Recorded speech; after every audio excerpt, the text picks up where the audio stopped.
The WIV is playing around with gain of function on a MERS virus that has got like a 22% mortality. The WIV is the Wuhan Institute of Virology. The problem the original MERS had is it didn't spread very far, but it was very lethal. He's got evidence of them trying to tweak that thing to make it more infective. Showed some evidence that there was contaminants in the Pfizer Moderna, particularly SV40 genes, which are cancer accelerants. This article basically goes back to Ghislaine Maxwell's father, Robert Maxwell. It was kind of like Epstein 1.0.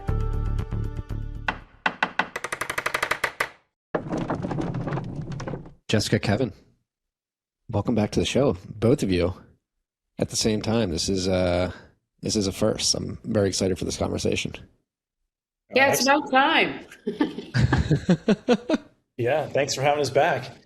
Well, I wanted to do it earlier this summer, but you two were busy when the paper that you co-authored was presented as evidence in a hearing on the Hill, which I was very excited to see. Jessica, you and I recorded about the quantification of residual plasmid DNA and SV40 promoter enhancer sequences in the Pfizer, BioNTech, and Moderna vaccines.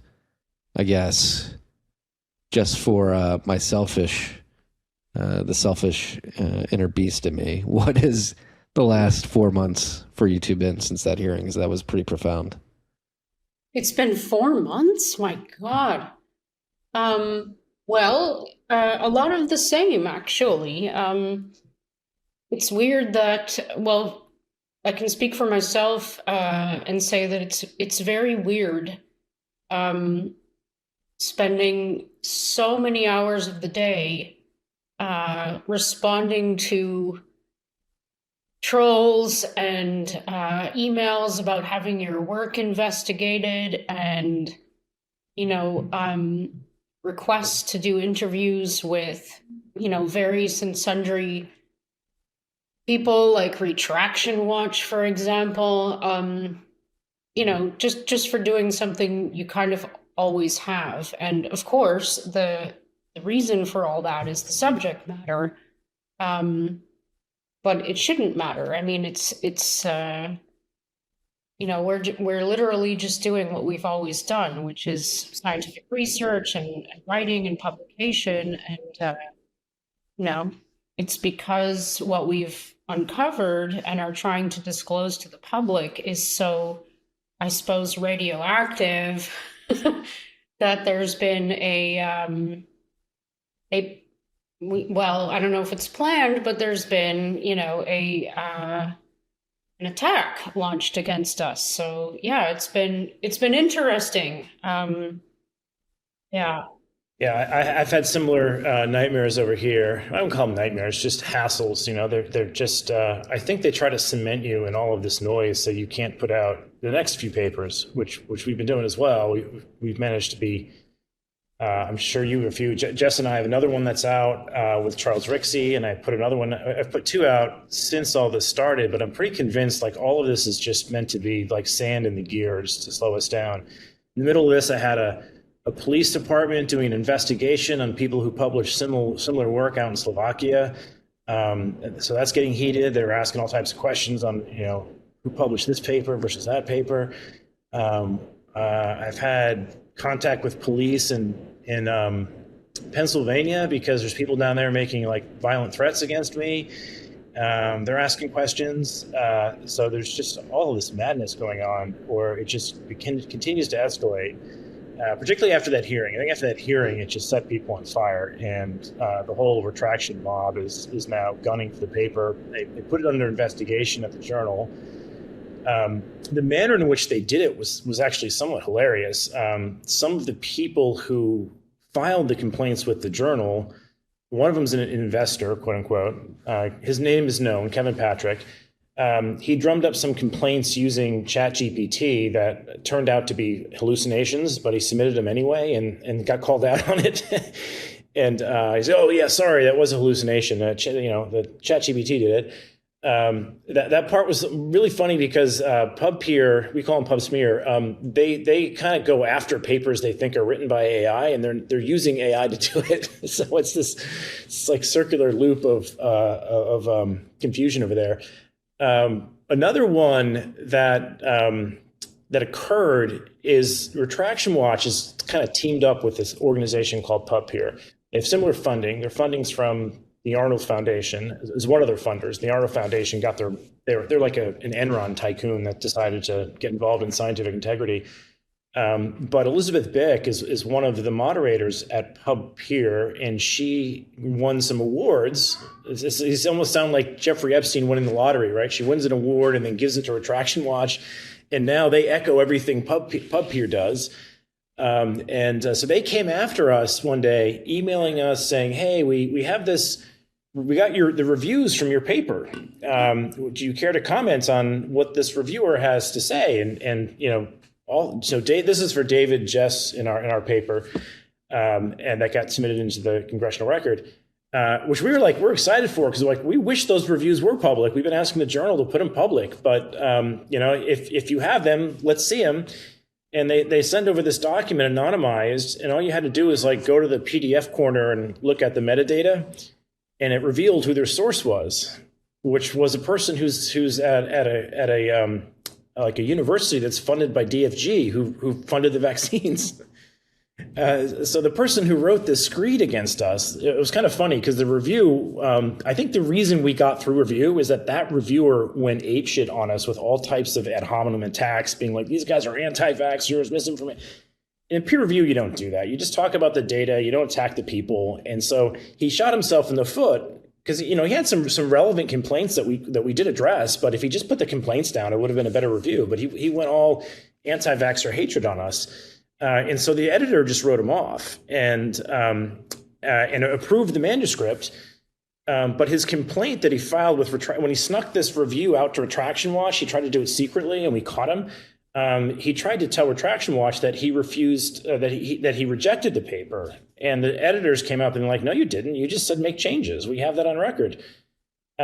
So there's been this very weird pharma-funded attack that's getting laundered through all these other, I don't know if they're companies or 501c3s or these nonprofit entities that that hang their hat on being science integrity outfits, and they're all activated and running after basically everything we post and everything we publish. So it's kind of fun, but it's made us realize that we really have to build a new system here. We've got to start putting this on Nostr and on Bitcoin and just get out of this whole pharma-funded mess, because it just creates all this noise. Yeah, as Kevin pointed out, our paper, this very, very, very rigorously peer-reviewed paper, which was desk rejected, I think 5 times. Is that right, Kevin? 5 or 6? Yeah, I can't remember the exact number. It was a lot, and David would know. He's the one who dealt with most of the Yes. Well, anyway, it was desk rejected, which means outright rejection. We're not going to review it by at least 5 journals, and then it was accepted for with revision, and we did the revision, and we went over this process many times. Plus, we had this guy that Kevin just mentioned who was pretty, he was determined to, kind of ruin our chances of getting it through peer review, but it didn't work. We got it through. Nonetheless, it was 11 days after it got published online. The editor sent us an email saying that it was under investigation, and that was because of this Kevin Patrick guy and the PubSmear network. We know that for a fact, and so it's still under investigation, even though it's on the congressional record, and even though the altmetric metrics show that it's very, very popular, let's put it that way, in the eye of the public. And people want to know what the hell is going on. I mean, that's the whole point. We published a study. This is what we found. You can read it if you want. You don't have to if you don't want to. They're incriminating themselves, if you ask me, with all of this these attacks and with the investigations and with the, lack of answers to our questions about how come, this evidence that we've provided you, that this is actually a targeted attack on us to retract our paper that was, that had forethought, shouldn't enter into the discovery of the investigation, if you want to call it that. But anyway, it's ongoing. It's still under investigation, and we don't really have an idea of how long this process is going to be. We have it on good authority that other papers that have been brought under investigation by these same types of people have been under investigation for years.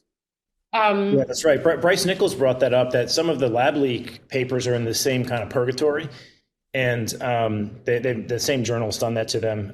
But I think the interesting thing on this topic is that I've been contacted by two other authors who have also published work that replicated our work. One is Bridget Koning and one is Ulrich Kammerer. And this same character, Ralph Marszalek, went after them with the same vitriol, just went basically berserk on their papers. And there's a really interesting MDPI back and forth. When you went berserk on their paper, Bridget went back to the journal saying, well, look, let's have a dialogue. We'll put forward our arguments. You put forward yours. Let's put it all on record. And the moment she put hers forward, those guys ran away from the debate and then went and published a preprint and kind of broke protocol.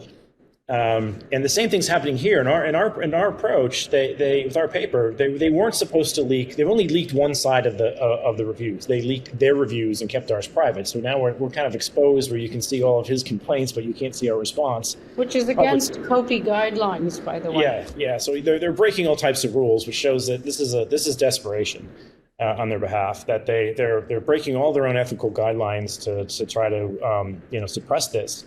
And they have their own papers on this. So the one who came after us should have rescinded himself from the review because he had a paper that we were actually critiquing in ours. And generally that's like, okay, you have a conflict, you should step away and have someone else review this because you're actually mentioned in the paper. But he didn't do that. He hid that and went on the attack. So there's just a network of people out there that are bending the scientific record, and they're heavily funded. And there's an influence network out there that has kind of weird. We don't have all the understanding of who funds them and how, but that's kind of the open question: is who are these groups that go on the attack for these papers? Because there's certainly evidence shown that this PubPeer mob. There's a group out there called Science Guardians who's gone through and submitted like 17 papers that had issues that were related to the people in that network. And they censored all of them. So they will not receive any like critiques of their own papers. And if you look at the things they do critique, they're very targeted at things that are on narrative. So they support masks, they supported the lockdown papers, they supported the Surgisphere fraud, they supported the proximal origins paper, all these things that we know that people are screaming to have retracted, they're defending. But then when papers come out suggesting ivermectin might work, or there's contamination in the vaccines, or like Wolfik Eldieri had some work showing the spike protein might increase or downregulate the expression of P53, which is a tumor suppressor gene. It's a big bombshell paper. They went after him, trying to cancel all his papers. So this is kind of what I would call steer review. There's a system in place for people to systematically suppress certain science and elevate other science. And it's dressed up in this bow of being, pure academics that are after science integrity. Science integrity. Yeah. But it's kind of a civil attack that's in the peer review system right now. Yeah. All right. That was a fire hose. We're going to take a step back because I did some research this morning. So first of all, if you're listening, the paper that I referenced earlier that Jessica and Kevin co-wrote with a third author basically showed some evidence that there was contaminants in the Pfizer Moderna vaccines, particularly SV40 genes, which are cancer accelerants and DNA fragments. In other things, it was presented on Capitol Hill as evidence, something to explore and look into. The powers that be didn't like that. And you're describing this loose network. I'm going to pull up this screenshot of a video I watched this morning. I fell down a thread rabbit hole after going on your profiles and seeing some of the tweets that you guys tag me in. So I think this does a pretty good job of sort of articulating this cabal, if you will, or visualizing this cabal. And I'd like you two to jump into sort of this network here. But first, like PubPeer, how important is it? How much of a gatekeeper are they? How integral are they to facilitating and distributing scientific research that gets seen as legitimate in the eyes of many others? Yeah, it's a front. Like it's like what was that thing, that store called? It was called Piano Furbishers or something. Never mind. It was a story I heard from someone that was really funny from ages ago. But it's a storefront with the appearance of being science integrity. The people who are working in the PubSmear network, they're very integrally linked to Retraction Watch. They got 200 grand euros from Elisabeth Bik from this Einstein Award, to do what they do, which I'm still not sure what the function of Retraction Watch is, if they're actually watching retractions and reporting on it, or if they're actually helping papers get retracted. Because it seems to be like a little bit of a do loop there. Yeah, they're definitely helping, because they will. Ours isn't retracted yet, and they're already commenting on it, trying to help facilitate the retraction process. And even their own title on the paper that they wrote about us was fraudulent. It was the title of the paper they wrote about us was that one of the peer reviewers who rejected our paper leaks the review. And in the document that they write, they quote the editor of the journal saying he never rejected it. He actually approved it with edits. So the title of their article is misleading. They should retract their own work, but they'll never do that. Absolutely. And by the way, for everyone who's interested, you can go, and I encourage you to do so, go onto the Retraction Watch website and look up their piece on our work. And this Rolf Marszalek, one of our reviewers, which I can say his name now because they made it public, they have a link to his review of our work, which is not supposed to be in the public forum. It's not. He broke copy guidelines and many ethical and moral guidelines, if you ask me.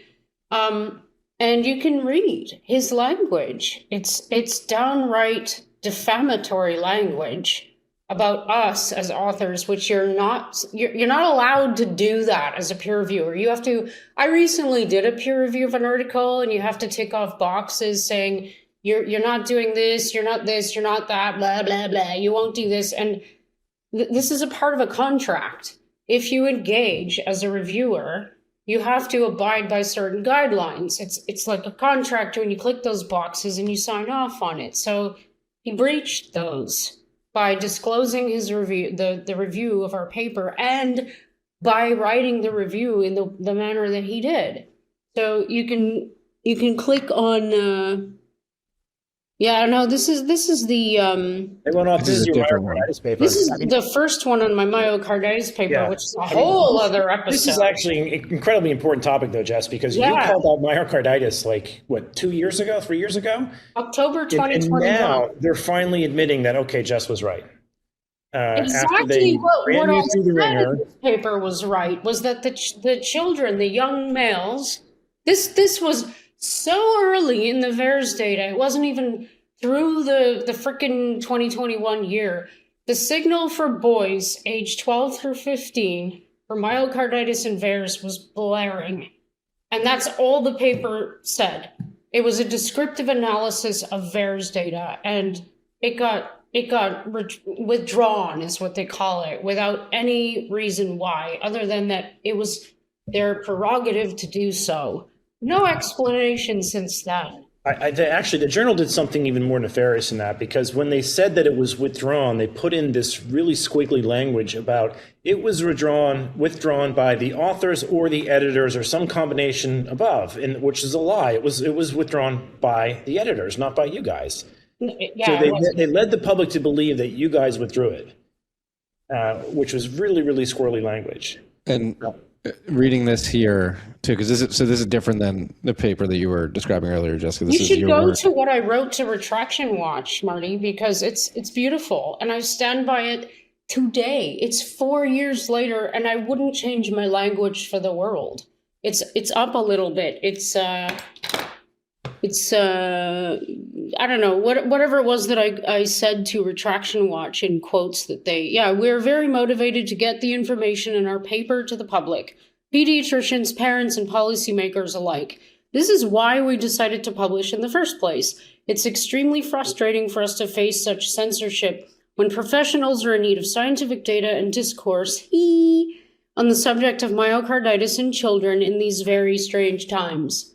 So I appreciate that they quoted me there, because that is exactly what we're facing now.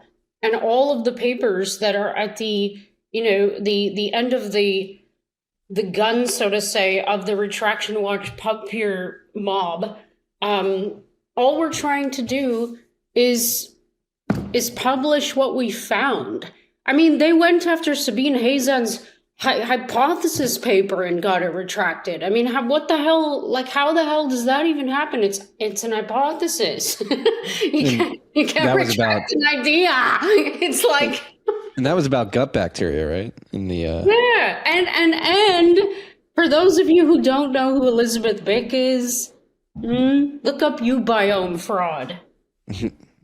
Well, and this is another thing here, just looking at this particular Reaction Watch piece. I mean, it seems like they're admitting that there is instances of myocarditis caused by the vaccine, and it looks like Dr. McCullough was basically abandoned by Texas A&M College of Medicine, Texas Christian University, University of North Texas Health Science Center, School of Medicine. They both removed Dr. McCullough from their faculty, so there was professional representations from this he for him. lost like many titles and positions. So did Pierre Corey. I mean, there's a long list of people who were like just kind of, normal doctors and researchers and more than normal. I mean, Jesus, McCullough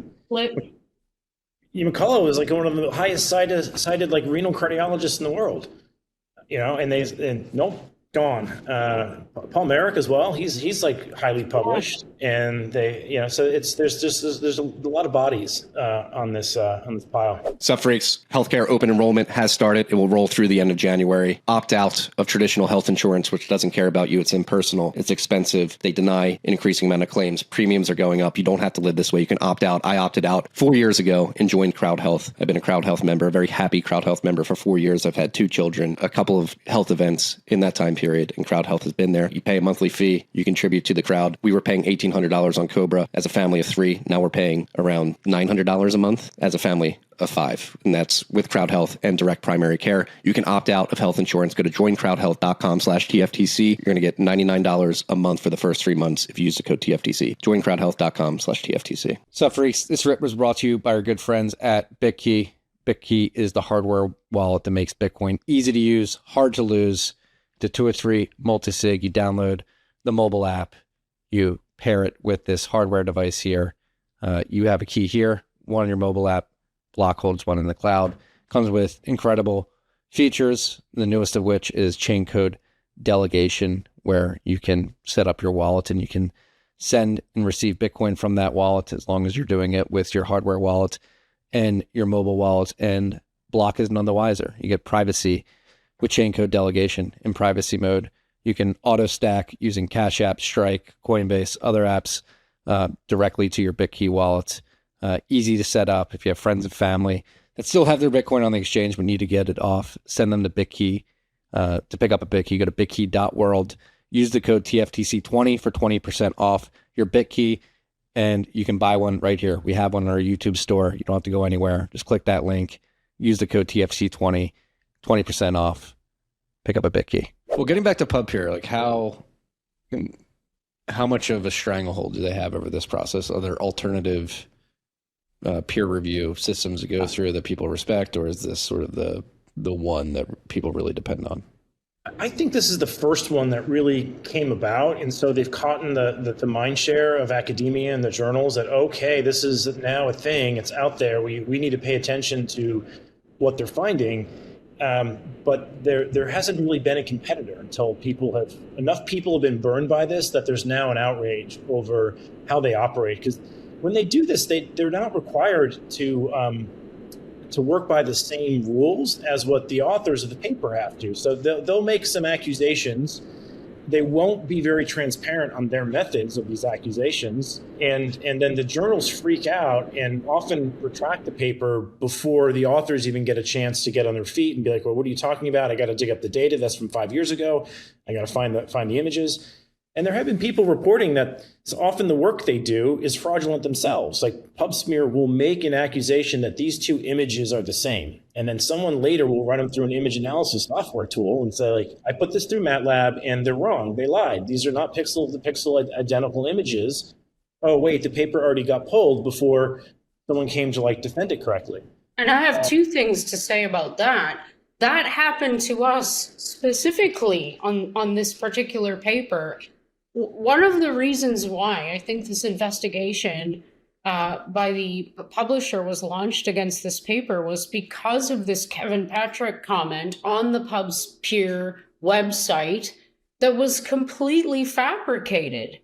It's not conjecture. It's black and white. He admitted to it after the fact, after he got bagged. Regardless, he made it up, and it instigated. It was kind of like all that was required, if you know what I mean, to start the investigation. And the platform that provided that instigation was PubPeer. And not only that, but the image twin, which is the software that was co-developed by Bik, who was this PubPeer, moderator, yeah. She co-created or co-developed this image twin that she uses as this tool to scan images in peer-reviewed literature to see if they're fraudulent in some way. And I'm not saying that doesn't serve a purpose, but her motivation and where she is now, I don't know what is going on with her, but she has lost the plot. And I would say that she never had a benevolent motivation for doing what she's doing, because she's very bitey in her approach. It's very targeted in a particular narrative, and I think that's the biggest tell. It's very well thought out, too. The papers they go after for a reason, and there's a consistent pattern on the type of papers that they go after. Yeah. So they're very, very pharma-supportive attack dog, if you will. So we can, to Marty's point, we can build a better system now. We don't need this. And in many ways, this whole concept of peer review being behind closed doors, I kind of object to it. It's unfortunate we ended up at a journal that had that policy, which I wasn't totally aware of until we submitted it, and people started asking for the reviews. We're like, can we do it? And they're like, no, these all stay private, and the reviewers stay anonymous. And then lo and behold, the reviewers themselves start leaking only one side of the story. So we're kind of stuck flat-footed here. We can't really defend ourselves by saying, no, this is what our response was. The journal won't let us release it. All this should just be on Nostr or something, right? Let these things play out on, I wouldn't even say Twitter, because Twitter is censored. You can go to Twitter and ask Grok these things, and Grok will be like, I'm not allowed to talk about this or that. And it's just, there's still all types of nonsense going on X. Nostr seems to have the right architecture for this. And to what extent we can etch things into Bitcoin as well, small bits of timestamps to, just bomb-proof the Nostr protocol. I think that's the way. And we've been doing this very recently on some of our more recent papers. We've just been etching them into the Opera to, get all the Bitcoin Knots people up, on our threads as well. And it's starting to catch on. I just heard word from Steve Massey that he's going to try and do this himself. So Steve Massey, for those who don't know, another really important researcher. he's out there hitting on the edge of where did this virus come from? What's going on with gain of function? And very recently, he submitted a paper to Archive, which is like it's a site run by Cold Spring Harbor. But the problem we've had with Cold Spring Harbor run preprint servers is that they're starting to filter these things at the preprint level. And as a test of this, our most recent paper, Jess Charles and I sent it to bioRxiv, also run by Cold Spring Harbor, and they censored it. They sat on it for a week, and after we nudged them, they're like, "Sorry, this is not right for our preprint server." And the day we got notice of them kicking us out of there, our paper got accepted at another journal. So it was kind of funny. We got this like, this paper's too toxic, and then the other journal being like, it's been approved with minor edits. Like literally, like within the same hour, those things came through. But Steve's in this position where he has found that he's got evidence that the WIV is playing around with gain of function on a MERS virus that has got like a 22% mortality. It's absolutely frightening. And he's picked up the smoking gun on this, puts it into Archive. Archive has been sitting on it for 14 days. And so he's like, screw it. I'm going to put up a Bitcoin address and try to do what Kevin and Jess and Charles did. And I just need some funding to get a node kicked off.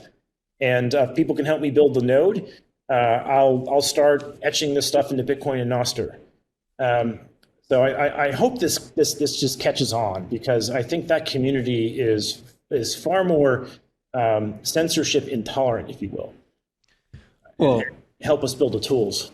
Yeah, you tagged me in this MERS thread. So what is his paper claiming to have discovered?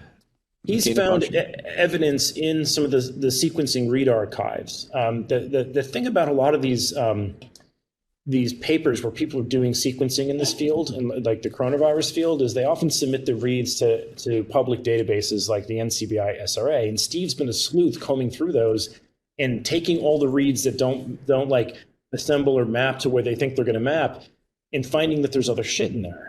And in this case, he found evidence that someone was playing around at the WIV with an infectious clone that contained highly pathogenic, human transmissible, 22% mortality. MERS is like a SARS virus, but I think it's the one that hit camels. No, it's like way worse. It's a hemorrhagic fever. It's got a much higher mortality rate. Yeah. So, and for those of you who don't know, the WIV is the Wuhan Institute of Virology. This place where, allegedly the SARS-2 virus was made. I have no idea. I have no doubt that that's exactly what happened, that it was made there. But So Steve is very computationally savvy. He will not have a problem setting up a node and getting this thing etched. I've given him like my Substack and how I did it, and I'm no genius on it either. You can use Claude now to teach you how to submit Bitcoin transactions and have it fill it out on your Start9 node and send it in, and you don't even need to go through. I was using Slipstream at Mara for a while, but now I skipped that because even Slipstream started to censor. The first time I did this, I put too much. I got impatient, so I put a lot of V-bytes per sat. Like I just wanted to get this damn transaction through, so I jacked up the fees.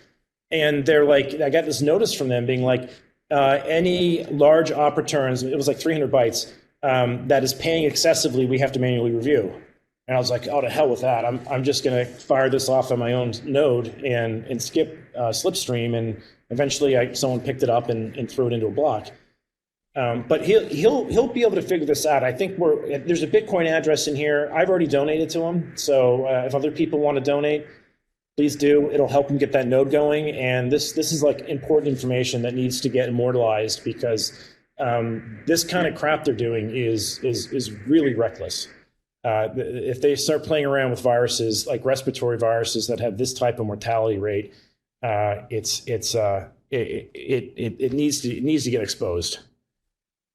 Yeah, and so he basically he got access to, I guess, data about the sort of gain of function around COVID, and found that some offshoots of those experiments were this particular. Some of the data they published themselves, he was able to comb through it and find evidence in those reads that basically they had some contamination in their laboratory, and he could see it in their other experiments. So they weren't intending to publish this. Steve kind of smoked it out that, okay, I'm going to go through all the data that's ever been published, all the sequencing data that's ever been published from these characters, and see if I can find any trace reads of clones that are evident gain of function clones. His paper goes through some of the logic on that. All right, I just said Nice. All right, there we go. Yay! Well done. And it's not a hemorrhagic. Sorry, I was thinking of dengue. It's an alleged respiratory, but I think this is the one that hit the camels. It's a dromedary thing, but it's right. Like they also were saying that SARS-2 was respiratory, but it's not. It's thrombotic. So MERS is it's described as being respiratory, and it probably has those elements clinically, but it's probably more thrombotic as well. But I wouldn't mess around. You should have him on just to talk through it if your audience wants to learn more about it. He has been in this fight since the beginning, and he's had really good papers on. I think he was involved in Drastic, which is a group that kind of. Yeah, he was right. That's how I know his name. Yeah, they're the ones who really sorted out that this came from Wuhan Institute, and it wasn't a pangolin mated with a bat bullshit. It was clearly a gain of function virus, the SARS one at least. They're the ones who sorted that out and helped. And Charles Rixey, who we just recently published with, was one of those people as well who leaked the Fuse proposal. This is the proposal that showed Ralph Barrick and EcoHealth Alliance submitted like, hey, let's go make a respiratory virus more infectious out of a coronavirus. And they submitted that grant application to DOD, and the DOD turned them down because it was too dangerous. Yeah, but they went and did it anyway. And then suddenly a virus that looks just like that shows up in December 2019. Magic. Yes. Well, with his MERS unearthing that Steve Massey has found, like, is that sitting in the lab somewhere, or is he worried that could break out? Or so that did break. A version of that broke out. I think Kristen Drosten was also involved in the early detection of that in the camels in the Middle East. That came out, and the reason they know its mortality rate is it did kill a lot of people. I mean, not a large number in total, but its mortality rate was like 20% or more of the people that did get infected by this. And so the people at Wuhan Institute of Virology are now playing with that type of virus and putting some of the components that make it really infective into the virus to make it more infective in humans. The problem the original MERS had is it didn't spread very far because it wasn't very infective, but it was very lethal. Yeah. And he's got evidence of them trying to tweak that thing to make it more infective, which is kind of frightening. It's a trade-off between lethality and infectiousness. So if you can tweak that relationship well enough, then you can get something really bad that can cause a whole lot of problems. Like if it's very infectious and not lethal, that's great, because then everybody gets it and everybody gets natural immunity and we move on. But if it's really deadly and it's also infectious, then that's really bad. But normally, people shouldn't freak out too much. When you have something really deadly, like Ebola, for example, or doesn't spread very far because it kills people before it gets anywhere. Exactly. You get these really small clusters that are easily containable, either naturally or because, the government comes in and burns everything. And you just don't have the chance of it spreading around the world. Yeah. So I think that's something known as Mueller's ratchet, and it's an important evolutionary principle that if something is too lethal and kills the host before it can spread, it will be self-limiting. But I think where people are starting to challenge this in the world of gain of function research is that, well, what if you have a virus that spreads but can create cancer? Yeah, so right. It doesn't kill you right away, but maybe it's amyloidogenic and it gives you clots. And so fine, you can spread it, but then you have a long tail of disease that comes afterwards. What does that sound like? Yes. That kind of sounds like what we got with SARS, is that the virus is in fact amyloidogenic, and the spike protein they use to inject in everybody is as well. And now we're dealing with this thrombotic issues and potentially cancer, and there could be a long wave of mortality that is slow and you're going to see headlines in the next 10 years that doctors are baffled. Yeah, because the thing about it is it's so insidious because Honestly, and I'm saying this as a data analyst, an immunologist, whatever you want to call me, there's no freaking way we're ever going to be able to trace this back because it's so convoluted now. You know what I mean? It's like all these that some people are calling them turbo cancer, but everybody's seeing it. There's an increase in the rates of rare cancers, aggressive cancers, cancer reemergence. I mean, cancer. It's like everywhere, all over the world. More so in the United States, I would say, and maybe Australia and Canada. But like, how the hell would we ever, even with the DNA evidence and the SV40 evidence, even with that, how the hell would we ever trace it back to the shots? Unless we had like 30 years of data and we had some kind of, you know what I'm saying? They made sure that they mixed and matched the shots, and now they can blame it on the virus. When they started doing that, Kevin, that's the first thought that went into my mind. I'm like, what that Marty, I don't know if you know this, but there was a day when they decided that it would be okay if you got a Moderna shot to get a Pfizer shot.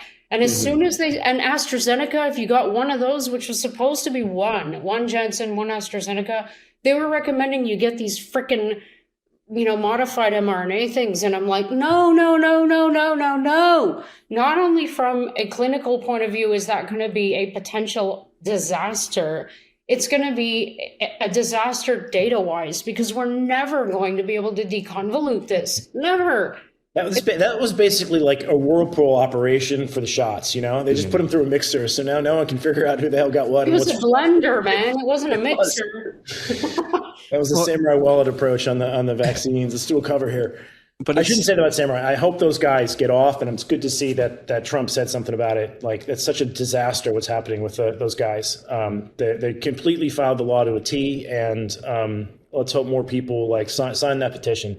I've signed it. I heard Samourai got off.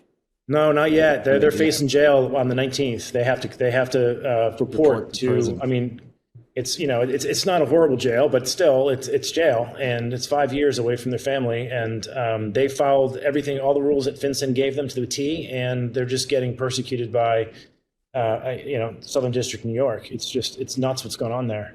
Sup, freaks? Have you noticed that governments have become more despotic? They want to surveil more. They want to take more of your data. They want to follow you around the internet as much as possible so that they can control your speech, control what you do. It's imperative in times like this to make sure that you're running a VPN as you're surfing the web, as we used to say back in the 90s. And it's more imperative that you use the right VPN, a VPN that cannot log because of the way that it's designed. And that's why we have partnered with Obscura. That is our official VPN here at TFTC, built by a Bitcoiner, Carl Dong, for Bitcoiners focused on privacy. You can pay in Bitcoin over the Lightning. So not only are you private while you're perusing the web with Obscura, but when you actually set up an account, you can acquire that account privately by paying in Bitcoin over the Lightning Network. Do not be complacent when it comes to protecting your privacy on the internet. Go to obscura.net, set up an Obscura account, use the code TFTC for 25% off. And when I say account, you just get a token. It's a string of token. It's not connected to your identity at all. Token sign up, pay with Bitcoin, completely private. Turn on Obscura, surf the web privately. Obscura.net, use the code TFTC for 25% off. Sup, freaks? This rip is brought to you by our good friends at Silent. Silent creates everyday Faraday gear that protects your hardware. We're in Bitcoin. We have a lot of hardware that we need to secure. Your wallet emits signals that can leave you vulnerable. You want to pick up Silent's gear, put your hardware in that. I have a tap signer right here. I got the Silent card holder, replaced my wallet. I was using Ridge Wallet because it's secured against RFID signal jacking. Silent, the card holder, does the same thing. It's much sleeker, fits in my pocket much easier. I also have the Faraday phone sleeve, which you can put a hardware wallet in.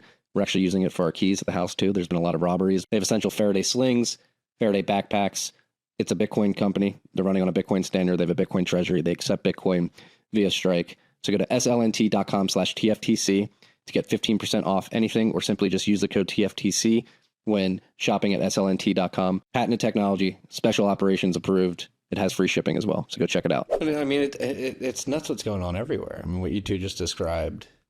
We live in a lawless era. Whether it's what's going on with Samourai, I think if you dig into the details of that case, it's objective and pretty clear that it was objective lawfare. They, like Kevin said, they followed the law. They never touched any money. They never handled any money. It was open But source Roger software. Ver too, right? He did everything right.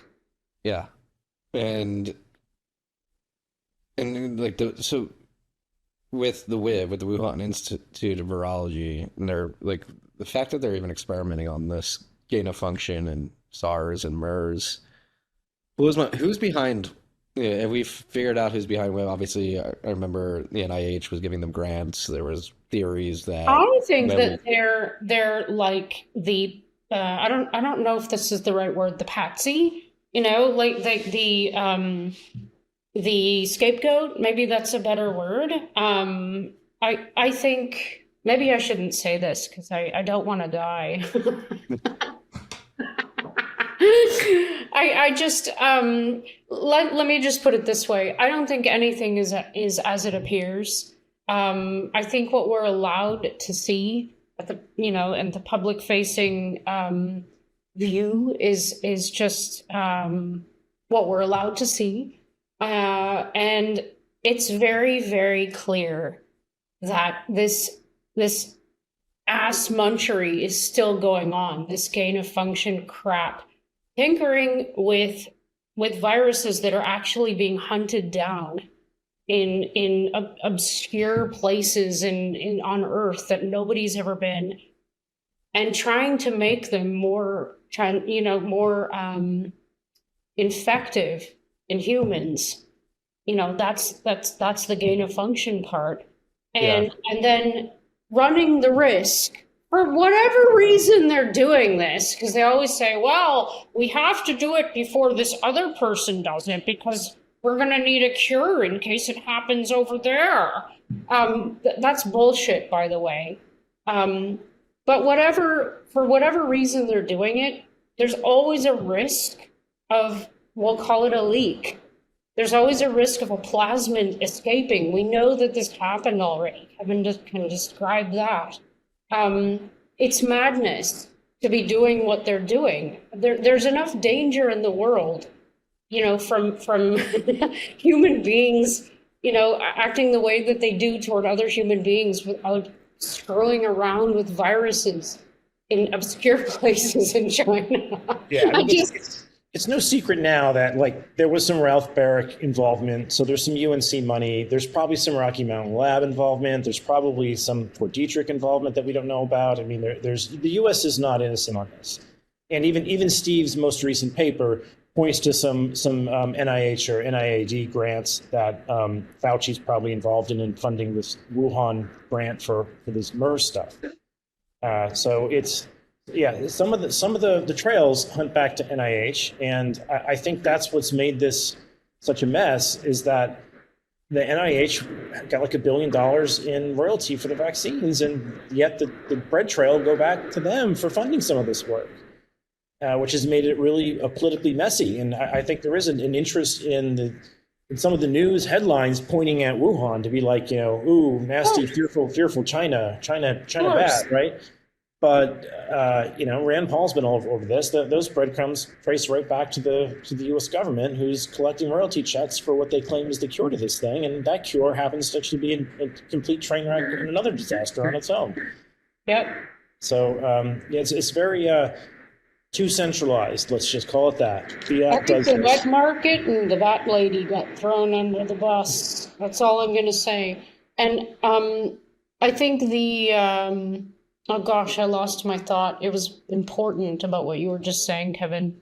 Maybe you can spark my thought, Marty. You were saying something about the bat lady and maybe centralized issues we have. Well, I was going to bring up, because I saw you had a back and forth, because I tweeted this. I think it was a study out of Stanford, maybe, that basically proves hey, the vaccines are leading to increased mortality, myocarditis, and Elisabeth Bik responded to you. Yeah. Did it have to do with that? Because I wanted to bring up that because it seems like there is a concerted effort where it seems clear, based off the research that you two have done and many others have done independently, that there's something here, whether it's myocarditis, turbocancers, whatever. The vaccines are having effect, and more recently to Kevin, what you alluded to earlier, it seems like they're all trying to blame the virus itself. Like, oh, it's not the vaccine. The virus is more impactful in all these areas. Yeah. Yeah, it was all this, COVID is worse shit on the myocarditis subject matter. Hey, buddy. This is how they tell me that it's dinner time. It's so blatant. Come on. Hi, buddy. For the audio listeners, we have some feline friends joining the But show. that was like full camera view blockage. He knew how to do it. So yeah, what was I saying? Well, he was talking about, like, the myocarditis story always gets conflated with, the virus does more of it, which isn't true, but that's what they always throw at you. I think a signal that is really hard for them to address, and is why we don't hear as much about it, is that the acute renal failure is like 150 times worse or more frequent than myocarditis, and it's much more clearly associated with the vaccine than the virus. And death. That gets no news at all. John Bodwin is probably one of the most silent guys on Twitter, and he's been yelling about this for 3 years, that it's acute renal failure. Everyone's talking about myocarditis, but there's 150-fold for more death on renal failure than there is with this myocarditis, limited hangout everyone's talking about. And I think it doesn't get any airtime because they can't blame that one on the virus. You just look at his data. Yeah, and it's exactly. Like, it started after the virus. It did not. We didn't see a lot of this. There was some COVID-related, like remdesivir junk that happened, but he can see a clear separation in the data between when the vaccines came in and when the remdesivir was in use. But that also implicates remdesivir too. It's But both. It's a combo of the two of them making it worse, but it's, that's an area that just doesn't get any attention. So they do this game of the virus would make it worse, and they throw out these studies that are often funded by pharma to say that, oh, look, all these people that got COVID had this rate of myocarditis, and they won't tell you the vax status of the people in the paper. That's exactly right there. All of the people who are defending, well, first of all, I think you're absolutely right. And I think it's insidious that they actually are abusing, and I'm really putting the ab in front of using, myocarditis as a safety signal to use in order to have something to talk about in terms of adverse events. Because the signal is undeniable and it's in children. So that's number one. It's gross that they're doing this. But number two, it's true. Exactly what Kevin said. Any and all studies, I've been digging into this lately, that are claiming in any way, shape, or form that COVID is worse for myocarditis than the injections isn't clear on how many people who they call COVID cases that weren't injected actually were injected. Because you're not going to find a cohort within that study group that isn't mostly injected. So you cannot attribute solely the effect of myocarditis on SARS because they got injected. And the other thing is, we don't know to this day, this blows my mind, what the effects of getting SARS, getting injected, getting SARS, getting injected, or getting injected, getting SARS, getting injected, or getting SARS, not getting it. You know what I mean? All these combinations. The order of operations isn't really spelled out. And this is it's important too. I'm bored with is that, okay, the virus is, even if the virus is worse, why would you take a shot that doesn't protect transmission that also makes it worse? And you already that was going to be my point. Like, it doesn't make sense because you're just compounding risk there. Like, they call it hybrid immunity, and they're claiming that it's superior. But let me say from the bottom of my heart, with all the whatever degrees I have, you will never have better or longer or more robust immunity than establishing it naturally. Mucosal route of exposure to SARS, whatever it is, coronavirus, any coronavirus, colds, whatever, you will have lifelong immunity if you just get that shit, get sick, and get over it. It's nonsense what they're talking about here. It's a promotional thing. It's an ad to get people to take these shots. regardless of the fact that they've already established lifelong immunity from exposure. Yeah. It's dumb. And again, going through this again, you're compounding risk, and it seems clear to you that the studies, the way that they're constructed, wouldn't actually be able to prove anything of meaning because you're not doing the order of operations or sort of siphoning off control groups and stuff like that. But again, myocarditis being the sort of limited hangout, as you said, Kevin, and acute renal failure is really where the signal is. So what is that for the layman out there? And Well, what is... The kidneys are getting shut down. The kidneys are highly vascularized because they filter the blood. And the going theory, and this isn't my hypothesis, but John Bodwin has some hypotheses on this and what can be doing it, and so does Kevin McKernan, a different Kevin, is that the clots, these microclots that are forming, are basically clogging up the kidneys. Because that is your filtration system. So if you get all these small clots that form everywhere, your kidneys go out first. And if that doesn't hit you, you get a pulmonary embolism. That's another, or you get a stroke. Those are all very high signals in the database. Those are what are really taking people out. And I think longer term we'll see cancer as well. But cancer is a very small signal in John's data. It may only be like 5 to 7% of the excess mortality is related to cancer. That may take a longer time to play out. But the actual acute injury that's occurring is really when people stroke out or get a pulmonary embolism or the kidneys fail. And of course, it doesn't help that some of the most recommended treatments for COVID, people who get the vaccine, we now know, get COVID more frequently. Okay, so there's going to be more remdesivir in the picture, and remdesivir is very toxic to the kidneys. So it's a double hit on you getting clotted up by the vaccine, and then they try to treat your infection with remdesivir, which can lead to kidney failure. And so I think the combination of that, I think he even has some suggestion that like vancomycin might be playing a role too. Like there's other things that are being used that can be really hard on the kidneys that are thrown into some of these COVID treatment protocols, and a combination of them is at play post 2021. But yeah, he's another great person to have on because he's done fantastic work single-handedly. He's gone and FOIA'd all the death records in multiple states, and the death records don't hide this because there's more consequence to making death records fraudulent. The people who do this can go to jail. They haven't yet, and some of them need to. If you see his data, it's clear that he can find the people in the death records. Since there isn't HIPAA protection after death, they get name, birth, address, everything, and then you can find information like that in VAERS, which is semi-anonymized. And you can say, okay, same birth date, same address, same set of symptoms. This is the same person in Massachusetts with this death record. And the death record says they died of COVID, but VAERS says they got a shot 24 hours before.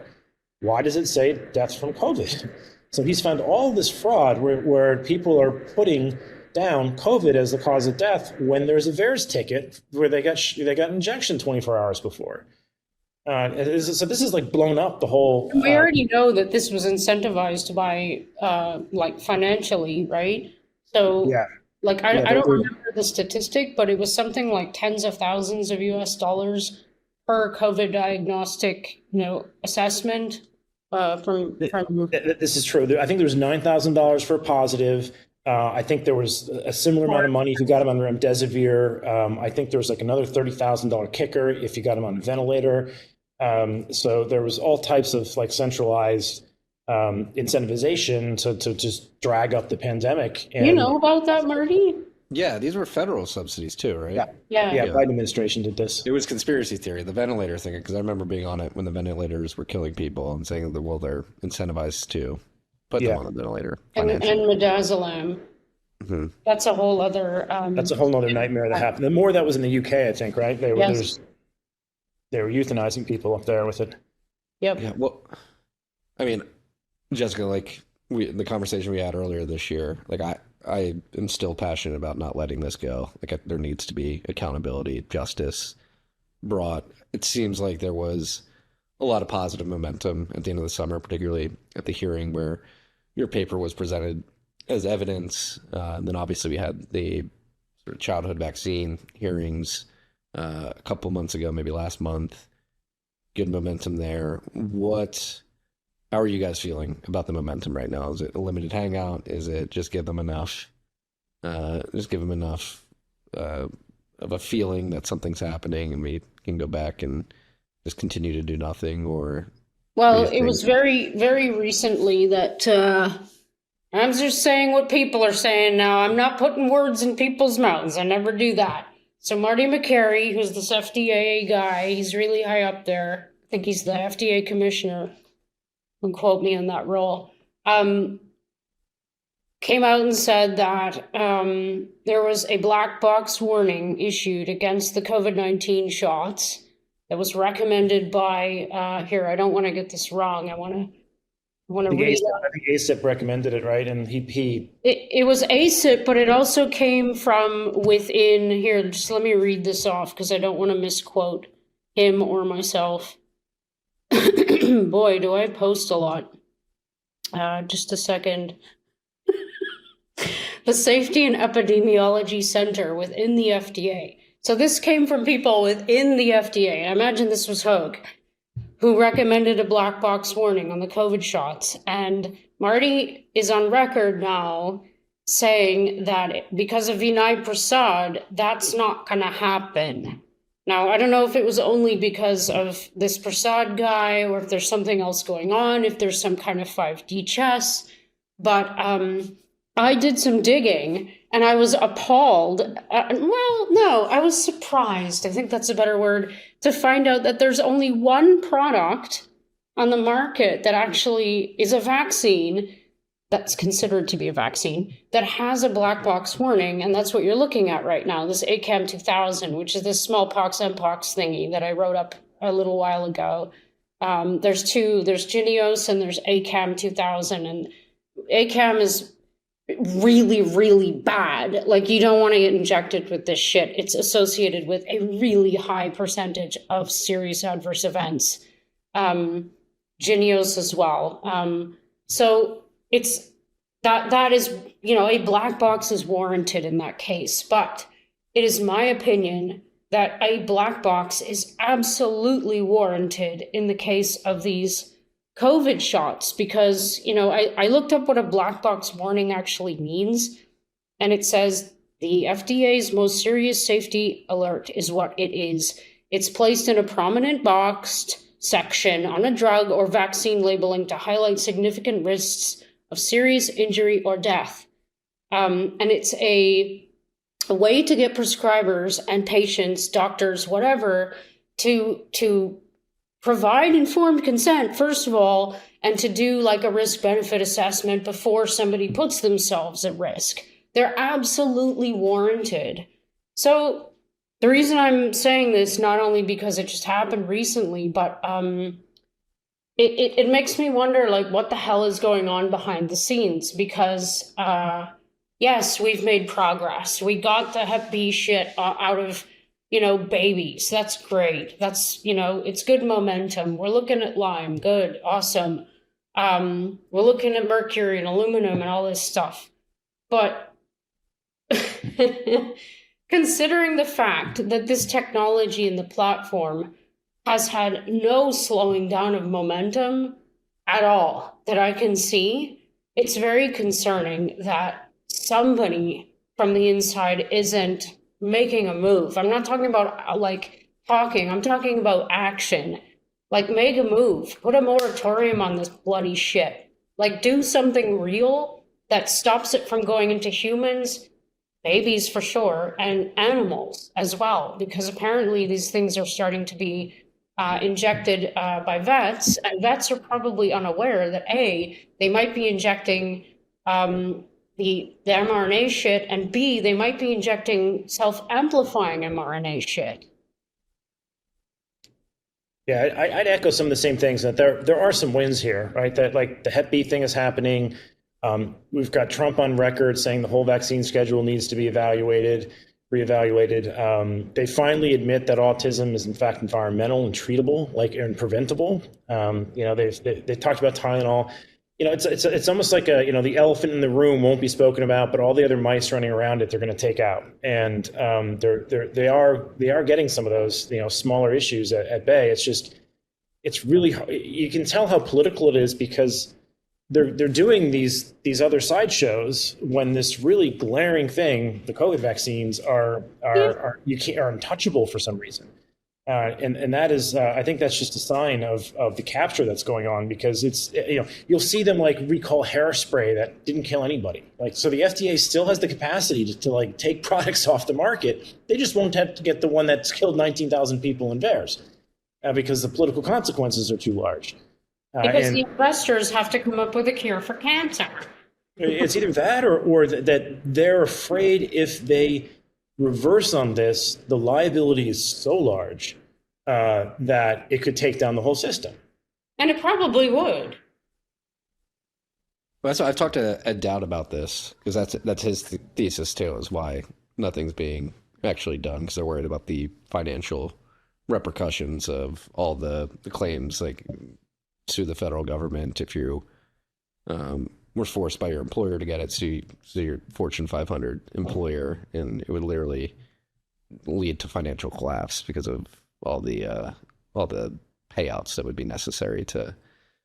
And it would have 80% of the country get this, so anybody that got it would have the ability to levy a claim. And I told him, hey, it has to get out there. Like the truth matters at the end of the day, and there may need to be like a hey. We did this. We're not going to let you sue us for it, but you guys need to know that this is going on. There has to be some sort of retribution, because I'm still seeing commercials. I'm still seeing people go get like a flu shot. I'm like, please do not do that. Yeah, they're still investing in this platform, but the good news is that the word is getting out through avenues like YourCast and others, because the adoption is down. I think it's down to like less than 20% now. But the frightening thing is it's still getting pushed into kids. So you injure a kid, it's going to be a healthcare crisis for them for the rest of their lives, right? It's not like you're taking out grandma, you're taking out a 20-year-old. So the quality adjusted life years that you've damaged are like another 60 years potentially. And also, we haven't answered the questions about germline integration. Like, we don't really have a solid answer about whether or not integration is occurring, with or without the SV40. That's a crazy thing that I just said, that we don't have a firm answer on that, because we do have some answers that the ovaries are getting hit and the fertility's down and the sperm motility's down. Like there's going to be a population crisis. It's going to be the opposite of the population bomb. That Malthusian book from what's his name, Paul Ehrlich, is going to it's going to go the other direction here. And in various countries like Japan, they're going to have a massive inverted demographic as this vaccine takes hold and damages their reproductive capacity. And correct me if I'm wrong, but they seem to be one of the countries that is actually admitting some of this is going on, if I recall. There's a faction out there of people who know and are trying to get the word out, but there's also some other capture going on. Like if you pay close attention to what happened in Japan, one of the prime ministers got murdered, they believe, over this. Shinzo Abe? It was early in the pandemic. He was trying to put the brakes on the mRNA platform, and next thing you know, he's murdered. So there's I don't think it's completely clean over there either, but they are a particular important canary in the coal mine, because they were mRNA exclusive. They were Pfizer, Moderna exclusively, and they were very obedient, and a large part of the population took it. I think 13% of the population took 7 shots, and over 80% took the first 2. So it's one of the most mRNA vaccinated countries in the world. Yeah, and we went over the paper. Right. That showed the change in cancer distributions, which got retracted like right after that cast. Same network of people went after that, and the argument that the journal gave for retraction was that you made the crime of saying it was causal, and they never made that claim. They said it was association, and they never said it was causal. So it's amazing how the fabricated lie can just initiate the retraction process, and sometimes is successful. It's crazy. If people actually knew like what was going on behind the scenes. By the way, I want to mention Kevin's got a really interesting hypothesis. He should probably tell you, not me, but about, a business model that this kind of fits into. Because at the end of the day, if our paper ends up getting retracted, and I doubt it will, because we're making a lot of noise and it is on the congressional record, but if it did, they get thousands of our dollars, they get our copyright, they get our work, and we get tarnished, our reputation's tarnished, and we lose all the money and etc. So like, it's if you had a bit of a good imagination, you could imagine that maybe someone devised this as a business model, right? Yeah. So the point is that the desk projections are private. Like no one knows about those, and there's no money on the table. You only pay the journal once they accept it. Yep. So if you're pharma, you'd much rather say, stop this desk rejection junk, let a few of these things come out and hammer them after they come out with our secondary network of smears. That way we take down their reputation, we take their money, and we end up taking their copyright.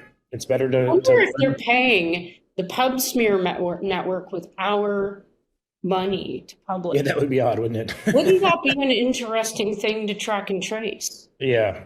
They always say follow the money. Well, Science Guardians did point out that there are people in the research integrity offices of many of the journals that are responsible for this kind of investigation front that are also known to be frequent commenters in PubSmear. So there is a bit of a cozy relationship between the editorial boards of these journals and the organization that takes the papers down. So there's a bit of a racketeering investigation that probably needs to go on there.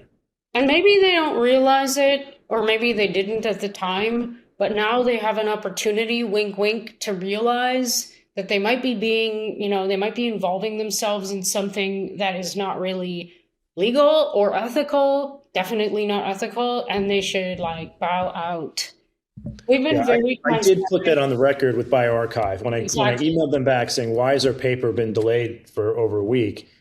And pointed out, these are all the people we know that fund Cold Spring Harbor, and it looks as if you're suppressing information that's critical of your sponsors, and this can get engaged in racketeering. And it was the next day they said, no thanks, get out of here. Well, so let's bring this back to PubSmear and Elisabeth Bik. Specifically because she's I like that new name, that new moniker. She's a science integrity researcher. She's called, and she is lauded, dude. She is lauded. She is given awards. She's invited to scientific integrity conferences. She just got back from one in Oz. They gave her an honorary doctorate at some university. Exactly. This chick is lauded for being a so-called sleuth. And you know what? She's given the credit for that original, I don't remember the surname. God, my memory is getting bad. There was this original takedown of this paper where these Western blots were lane 1 and lane 6 were duplicated. But and she's always touted in these stupid journalistic reviews as being the one to have discovered that, and she's the sleuth, she's the one with the eagle eye who finds all the corruption and fraud and all this bullshit, and it wasn't even her who discovered that. And whether or not that stands is, I don't know. I've looked into it, and it kind of looks like was the Alzheimer's work out of Stanford. Yeah, exactly. Yeah. It looks like it's true, but that was this dude with the pseudonym Thomas begins with an S, I think. I can't remember his last name. Hold on one sec. I will find it out. Well, while you're finding that too, because that's one thing I'm trying to wrap my head around. Because you two are obviously fully immersed in this, and the names, unwillingly the participants. But it seems like watching that mini doc today on PubSmear and that sort of network, the retraction watch. It seems like it's a relatively small circle for gatekeeping this whole process. Less than 100 people. And I think that's true. But the number of accounts that are in PubSmear is larger than that because they all have multiple accounts, and they do this as a Sybil attack to make it look like there's hundreds of people complaining about a paper when it's like 5 people who are all, you know, basically dogpiling on the same topic with different pseudonyms. And the thing, how many people are in your position? That's what I'm trying to, like, what is the ratio of like the gatekeepers to scientists that are trying to actually seek the truth and want a sort of well-oiled machine of a process and a meritocratic, legitimate process, not a political process. I'll have to go back and look through my notes on this, because they do seem to have like a sort of a kill list, like a bragging rights as to how many papers they've taken down. And they generally are bragging about that on their site. I don't have the numbers current as to how many they've attacked, but we do need like someone to maybe take an AI tool at this and be like, okay, show us the network of people that they've attacked and the network of people they've ignored, you know, because I think it will show a really ugly pattern of bias. And so to many degrees, and credit to Science Guardian, they kind of did a test like this where they put these 17 other papers through their process and showed that their process was censoring everything about papers that they liked that were clearly flawed. Now, we've gone through some of Elisabeth's papers, and there's all types of errors in her paper she won't even address today. I've called her out on it many times that some of the sequencing papers she's published have like index hopping issues on the Illumina sequencer that are overt and mean that everything she was measuring was basically like and this microbial prevalence work that she did was a complete mirage based on barcodes getting mixed up on the sequencer. She won't address that on her own work. So it's a different set of rules they apply to the people. So it's really not about science integrity. No. It's about targeting that concept against politically unpopular papers.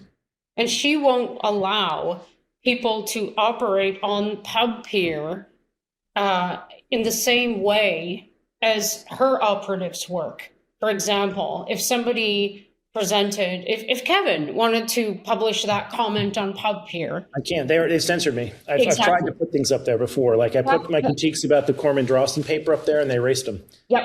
They do it just like that. So this is what Science Guardians actually documented quite well. Like they're very... let me tell you something too. Like I was in real time. There he is again. Oh, hey, look, there's mine. Hey, look, Ollie, it's Lammy boy. Oh boy, it is. In real time, I was watching Bik herself on the PubSmear website go after papers, and it always starts with one comment, right?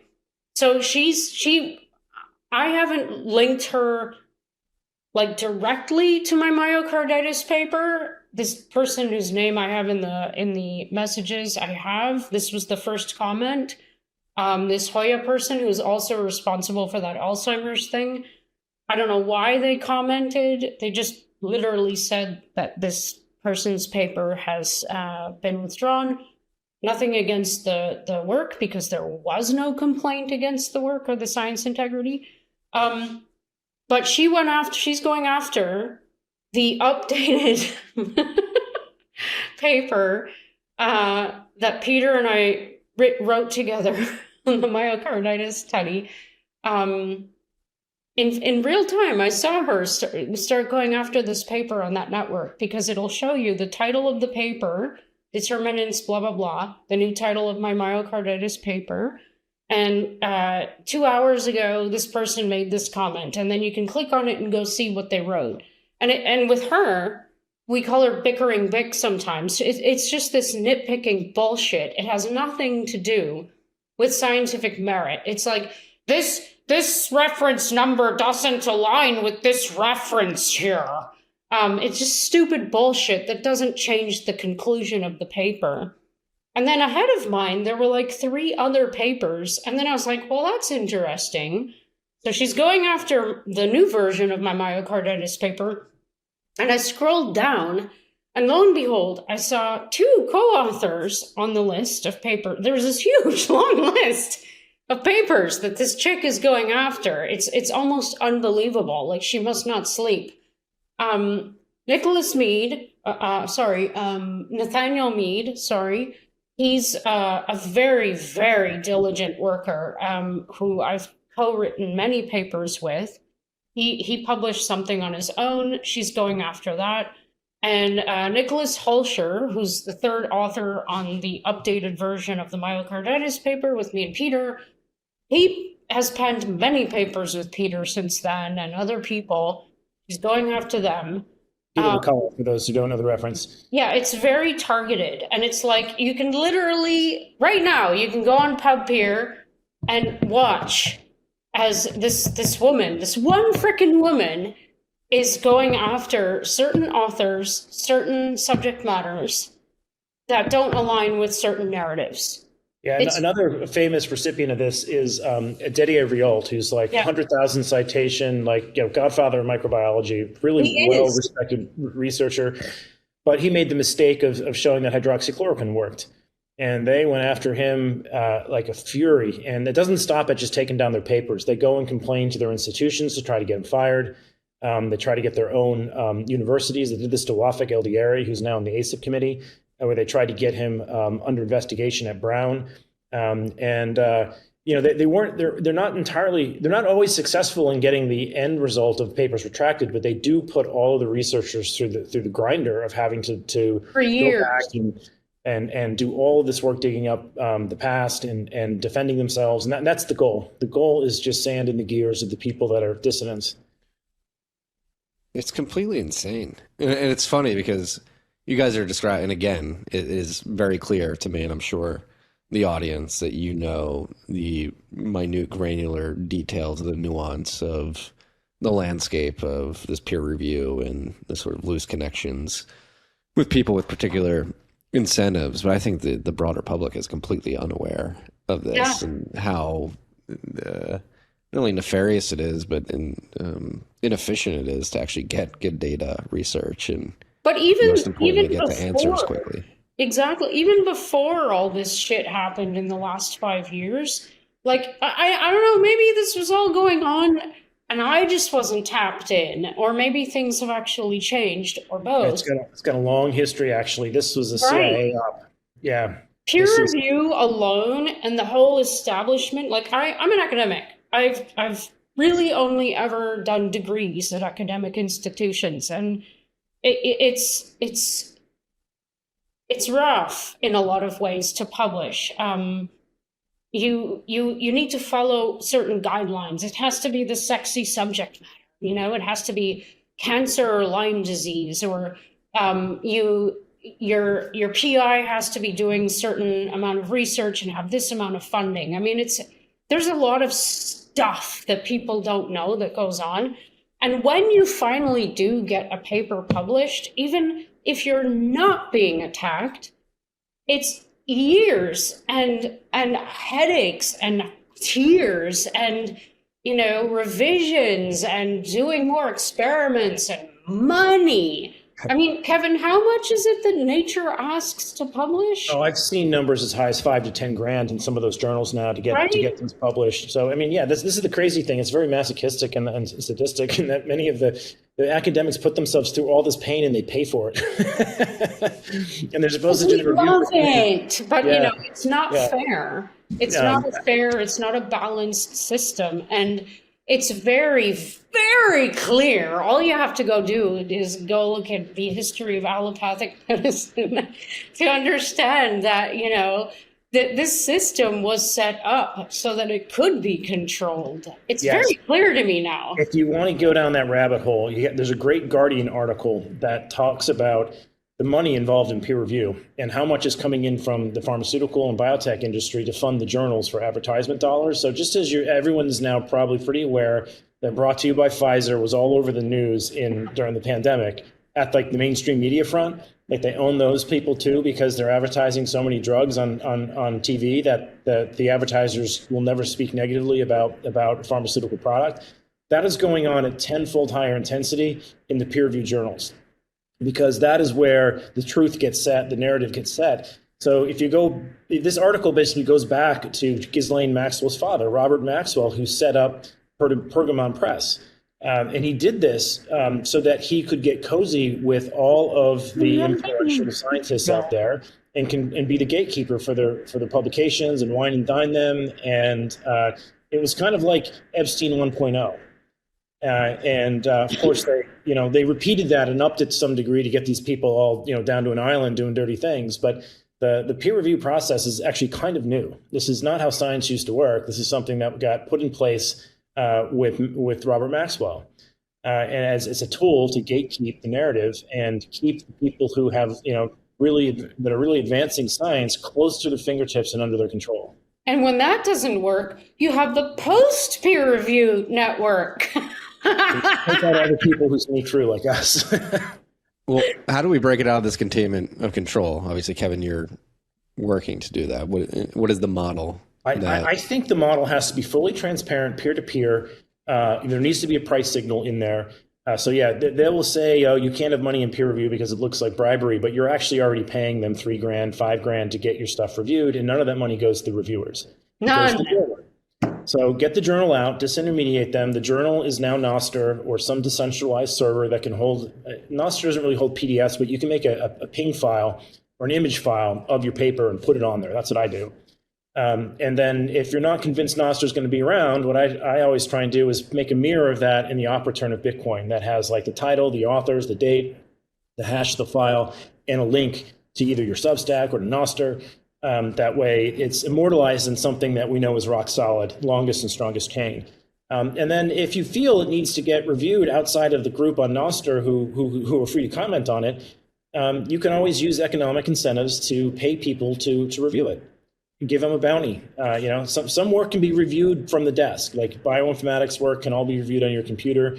Some stuff needs wet lab verification, and that actually costs money and time and is in meat space. And that stuff you may have to put a bounty out for someone to go and replicate the work. But not all work needs to do that. Like we didn't have this before, and science worked. But there are people who want to accelerate the acceptance of their work, and they'd be willing to pay someone to reproduce it quickly instead of waiting for the world to reproduce it. And there should be a free market for that, where you can put a bounty out for however urgently you want it done. If you put a cheap bounty out, just like you put a cheap fee on your Bitcoin transaction, it might take a year. If you put a really, really large fee on there, someone's going to go mine that problem faster.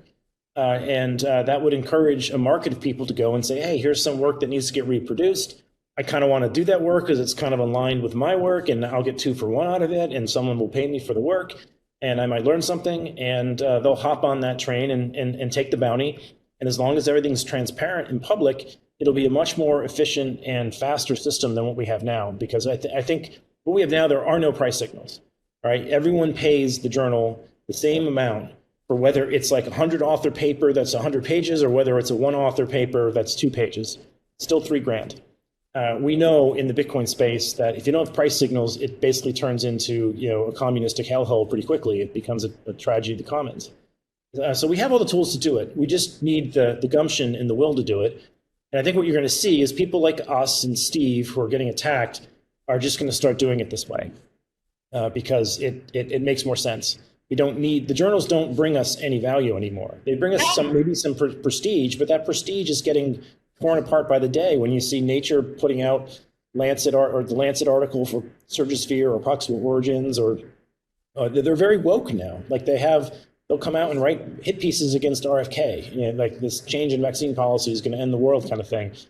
So they're no longer a neutral arbiter of science. They're a zeitgeist, like echo chamber, and that in the end is going to end up in a disaster because it's not going to chase the truth. It's going to chase an agenda, and things with price signals are going to win. So I think we're in the unique part of time where we have decentralized ledgers that can get this done, and I would encourage anyone who wants to see that happen to start funding it. Like if you got a couple shekels to a couple sats you want to throw at Steve's paper, do it. Shekels. We've got I think I've got a Bitcoin address somewhere from the last Bitcoin conference I was at. I got to dig that up. If people want to fund our work to continue on the vaccine stuff, you can do that. But I think that's the model. It doesn't take a whole lot of effort. People are used to paying $3,000 to get these things published, and I'm sure it's going to be cheaper doing this on Nostr and Bitcoin. No, 100%, man. Like $500. It's a lot of money, and I do it. You can get a node spun up for what's a node? I mean, a start 9 is what, $700 or something. for Start9, and you can probably get a Raspberry Pi node for, I don't know, $300 or $400. Yeah. Maybe you should do a little demo video, Kevin, like for the noobs, like to understand how easy it is to. Yeah, you're right. I have a stack on that. I should probably do a video. Setting up the nodes there's a lot of videos out there that'll do that better than I will. But yeah, I'll work with Steve on this one, and maybe we'll put something together on that can help the next person that gets attacked do the same thing. And if you need a perspective like of the noob, to help, then that's me, because I'm the learner right now. Like I'm really in the crossfire, but it's like, yeah. I know how important this is right now. And I also know how, like, I hate to say this because it's like losing heroes, but the whole, fab journal thing is a lie. I mean, I still, if you see me talk about nature papers and science papers, I'm always talking about them with a certain admiration. But the thing is, it's like, no, it's all part of the same shit, and it's all part of money and control. It's not about scientific progress. Yeah. It's about they actually have higher retraction rates, interestingly enough. Yeah. Yeah. Yeah, it's a racket. Like, we like, and the thing is, the people want to have more control. I don't think most people realize how little control, if any at all, they actually have over anything. The whole pandemic, the manufacturing of consent for the pandemic was all done with peer review.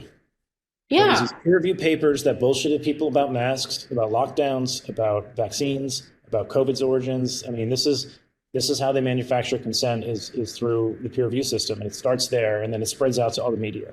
And once you have that headline, there are psychological studies on this. You can't reverse it. Even if you write the exact opposite headline the very next day, it's already there in people's brains. It like does something as a propaganda tool. Hi, buddy! He's getting hungry. He's going to stomp on the keyboard next. Well, goody. Maybe he'll spell out meow. I was on mute. I was saying I think it's Berlusconi's law.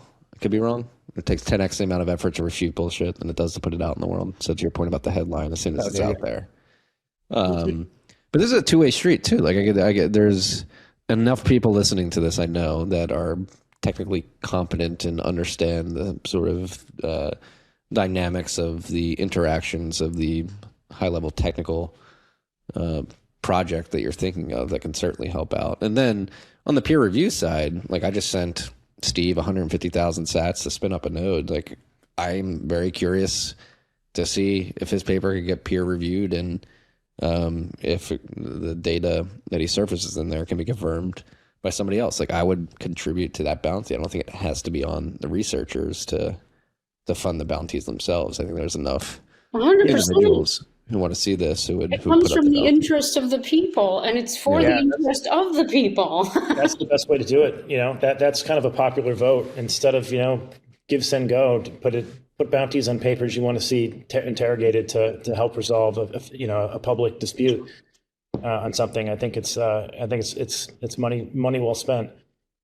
And we already see this with sort of wealthy people that have somebody in their immediate family that has an ailment, and they'll spend tens of thousands, millions of dollars to figure out a cure for that. And you just create a process and a mechanism to open source that and crowdsource that. It seems maybe a way to bend in like the prediction market folks into this as well. I mean, for anyone who's listening who's really talented at coding, to give you an idea of the size of the market, I think the publishing market's like $20 to $40 billion a year. And that market would probably double if you would allow micro publications. Like the reason there's only so many millions of publications per year is because no one wants to go through that process, that long, arduous process, because it can take 6 months to a year and cost $5,000 at each unit. So they end up bundling data for large packages and publishing them in big units. But once you have a free market in this, you can think of micro publications where maybe a month's worth of work is publishable since the friction is lower. And so you'd see a lot more like people's scientific posters would go through this process. So you'd see smaller bite-sized bits of information published That's actually better for iteration. You want science to go at a faster metronome where smaller bits of information are reviewed faster, as opposed to people batching it into large sizes because there's a friction point in the review process. That means idea bridging happens slower.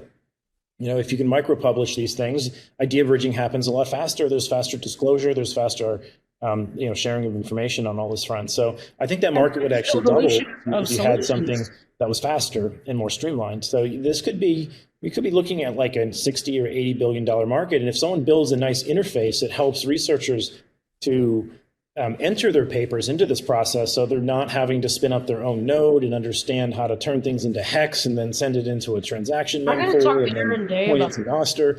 They can have an interface that handles all of that and even post the bounties for people to go, like a prediction market, and people can go and then the addresses are laid clean and the transparency is there to record all the comments back and forth.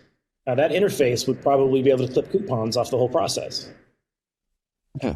I mean, we could get even more advanced. So you can set up discrete log contracts that automatically distribute funds to a researcher that successfully validates or invalidates research. Like and I feel, I don't know if Jessica, I know we talked about AI last time you were on, but I've been vibe coding. It's getting much easier to vibe code. I feel like it shouldn't be hard, particularly for like the user interface to spin something up. At the back end, Bitcoin logic may be a bit harder, but I know there's enough people listening to this that know how to solve that problem that it can definitely be figured out. Claude was perfect. I used Claude to instruct me how to build Bitcoin transactions for the last paper, and got it right in the first shot. ChatGPT, I had to do it a couple times. It had some hex translation issues, but Claude nailed it on first attempt. Wow. So it understands how to write a transaction, how to populate a wallet, how to spit something out, broadcast something into the mempool. That's a great tool. And I think what's nice about Claude, it's actually, it doesn't hallucinate as many references. Like one of the problems people have had using AI to help them write their papers is that sometimes ChatGPT will like throw up a bunch of references. When you ask it, like, take all my citations and fill out the bibliography for me, it'll screw it all up. And that's like an easy attack vector from PubSmear. One of your citations is wrong. Claude was much more accurate at that. It wasn't perfect, but it was like 90% accurate. I had to correct a couple of things it did. But it is very helpful at, like, you can basically hand it all of your data in a draft text and be like, all right, I need you to like correct this, put it in Vancouver format, and make it so that it's submission ready to this particular journal or whatever.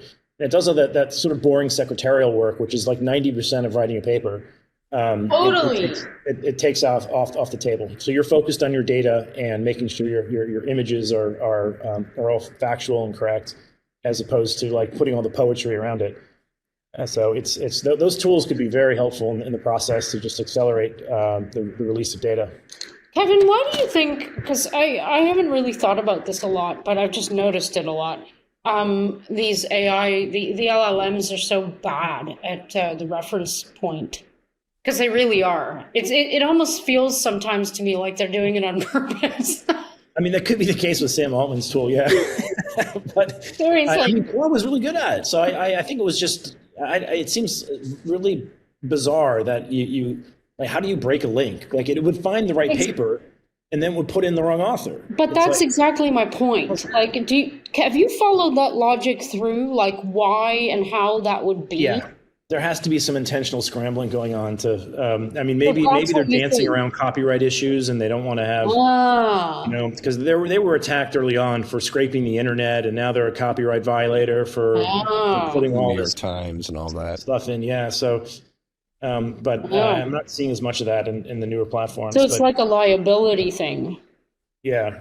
So one avenue to go. I have to do more of this. I've got to spend more time. I paid for a Venice.ai system. I don't use it enough. I need to go back to that one, because that one actually encrypts all of your work, so that your work isn't getting harvested by some, like right now I worry that Anthropic could be an evil entity, and everything I do on Claude is going to get recorded and benefit them in some way. Yep. Whereas Venice.ai encrypts everything, and they have crypto rails going into it, so the GPUs actually have price signals on them.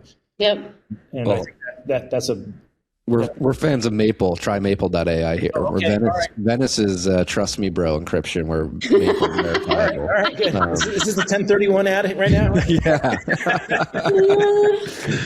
No, but these guys, I mean, to your point too, because I mean that just came out with ChatGPT specifically, and I assume that Anthropic is under the same pressure. I mean, OpenAI had to come out and say, yeah, we have to hand over your chat logs to the government if they ask for them, if we get subpoenaed for them. Yeah, there are questions in our field that won't answer. ChatGPT, it was Grok the other day that basically all the time asked it about, does the spike protein localize the nucleus? Like, sorry, that's a restricted topic. You're like, what? So that's, those things are all centralized. They're going to get captured. They have to decentralize the GPUs like these other platforms. Does Maple do that? Do they have it farmed out to, Amazon GPUs or something? Yes, but they use the GPUs with secure enclaves. So the logic of the LLM sits in the enclave and it's encrypted end to end from your device to the cloud. So I saw something from Elon where he wants to put these GPUs on satellites because they have great solar exposure. Did you see that?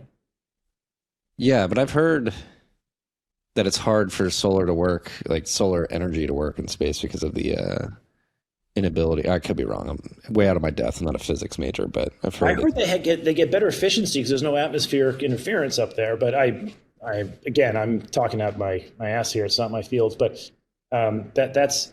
It made me think if he's willing to put GPUs in space, why wouldn't he put miners up there? I mean, ASICs are just as heavy, but the I/O is probably lower, right? I mean, all the back and forth to a GPU with an LLM. Every time I run it, I see all this internet traffic. It's trying to pull in.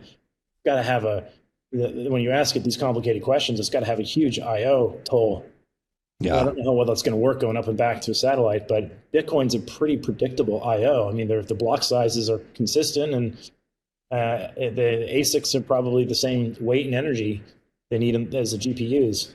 Well, and again, too, if you're just mining in space, right, or you're just sending shares, hashing shares, like that's kilobytes of data, and then you can send a hash share to space and be like, okay, you found a hash below the target, and then you can propagate the block on Earth, I would imagine, right after that. So you could sort of space to send the shares and Earth connections. You could actually make some corn instead of figuring out if Taylor Swift's latest boyfriend. Right. Damn GPUs are doing. Yeah, it's a wild time to be alive. Are you guys optimistic on justice, accountability, moving in the right direction, or do we need to It's going in the right direction? It's slow and painful, and I think everyone wants it now, and it's going to take 10 years like the Sackler family, unfortunately. But I think the political people just have to all circle out. It's that old saying that, you change science one death at a time kind of thing. I think the same thing's true in politics. Like the parties that were involved in all this are just going to have to be distant. There's too much there's too much culpability going back to everyone, both administrations that are at play. And if Gavin Newsom's the next taker, I mean, there's no way that guy's going to bring us justice, right? Hey! Let's hope not. Let's hope not. Well, let's route around them. I think we should route around them while we can. Yeah, exactly. I think you build anew as opposed to praying for the centralized authorities to come clean. Yeah. Well, anything we didn't cover that you think we should touch on before we wrap up here? I can smell the bolognese emanating from the kitchen right now. I'm starting to get hungry. Hi, buddy. We can see your bird. He's hunting the camera. Hi, buddy. Hey, gorgeous. Hello. Hey. Doesn't even know he's on camera. Hi, buddy. Ollie. No, wait, that's Trey. Trey. This is the ginger that shreds curtains. She's a beautiful kid. They're both beautiful. You need to get your scruffy fluffed. Yeah, I haven't been good combing them lately. Hi, buddy. All right. Well, we won't bore your listeners with cat talk. So. Yeah, fight the transhumanists. You go eat. You've got a little one to take care of. Any final thoughts though? Anything? Yes, fight transhumanism and the decentralized stuff, and try to find joy and happiness in every single day. Love that. Good exit. All right. Peace and love, freaks. Thank you for listening to this episode of TFTC. If you've made it this far, I imagine you got some value out of the episode. If so, please share it far and wide with your friends and family. We're looking to get the word out there. Also, wherever you're listening, whether that's YouTube, Apple, Spotify, make sure you like and subscribe to the show. And if you can leave a rating on the podcasting platforms, that goes a long way. Last but not least, if you want to get these episodes a day early and ad-free, make sure you download the Fountain podcasting app. You can go to fountain.fm to find that. $5 a month, get you every episode a day early, ad-free, helps the show, gives you incredible value. So please consider subscribing via Fountain as well. Thank you for your time, and until next time. Okay.